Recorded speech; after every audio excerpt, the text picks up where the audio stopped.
ကျွန်တော်အခုဒီ WordPad ထဲမှာစာရေးတဲ့ပုံစံလေးကိုတစ်ချက်ပြပေးပါမယ် Windows accessory ရဲ့အောက်ကဒီအောက်ဆုံးသားလေးမှာ WordPad ဆိုတာရှိပါတယ် WordPad ကလည်းစာရိုက်တဲ့ဒီ software လေးတစ်ခုပဲပေါ့နော်ဒီမှာလည်းအဲ့လိုပဲ Microsoft Word နဲ့တော့ဆင်တယ်ဒါပေမဲ့ဒီ user function တွေကတအားကြီးမစုံဘူးပေါ့နော်ဒီကုတ်တင်တို့ဘာလို့ရိုက်တဲ့အချိန်မှာပဲဆိုအနေငယ်စာနေနဲ့ပွားရိုက်တဲ့အချိန်မှာပဲသုံးတာပေါ့ဒီမှာဆိုရင်စာရိုက်ထည့်လို့ရတယ်товаတကယ်လို့စာရိုက်ထည့်ထားပြီဆိုရင်စာဆက်လက်မှတ်လို့ရတယ်ဖြတ်လို့ရတယ်ပြင်ဆက်လက်မှတ်ပြီးမှတကယ်လို့ပြင်ကျင်တဲ့ဒီ font တွေပါပြင်ကျင်တယ်ဆိုရင်လည်းဒီကနေပြင်လို့ရပါတယ်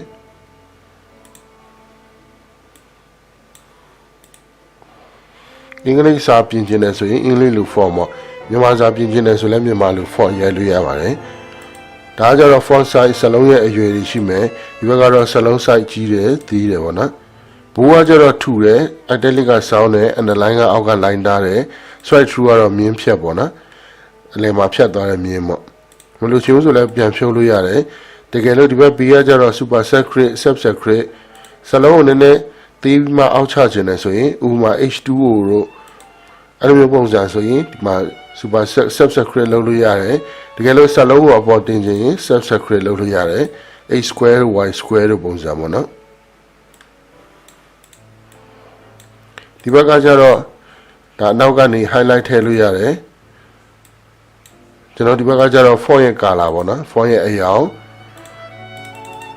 ဒီဘက်ကတော့စလုံး font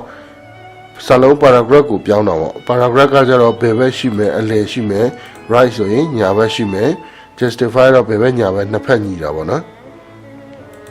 ဒါ paragraph setting ကိုချိန်တယ် line spacing တွေပါချိန်လို့ရမယ်ဒါတွေကိုသုံးလို့ရမယ်ဒါကြတော့ indent ကဘယ်ဘက်ညာဘက်ရွှေ့တယ်စာဘက်ကိုဘယ်ဘက်ညာဘက်ရွှေ့တယ်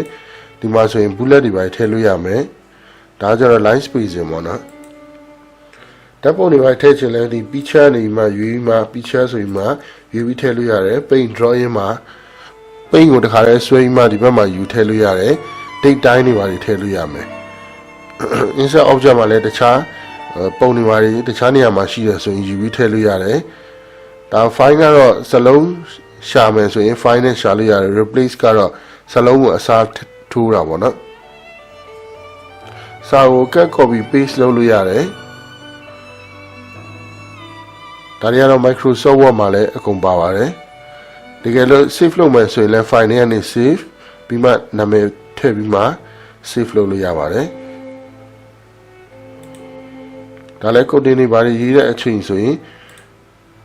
အသုံးပြုတဲ့ software လေးတစ်ခုပေါ့ပြန်ဖွင့်မယ်ဆိုရင်လည်း open နဲ့ကနေပြီးမှကိုယ့်ရဲ့ဒီဥစ္စာကို file လိုက်ရှာပြီးမှ open နဲ့ဖွင့်ပါနော်သူကတော့ RTF file system နဲ့သိမ်းပါတယ်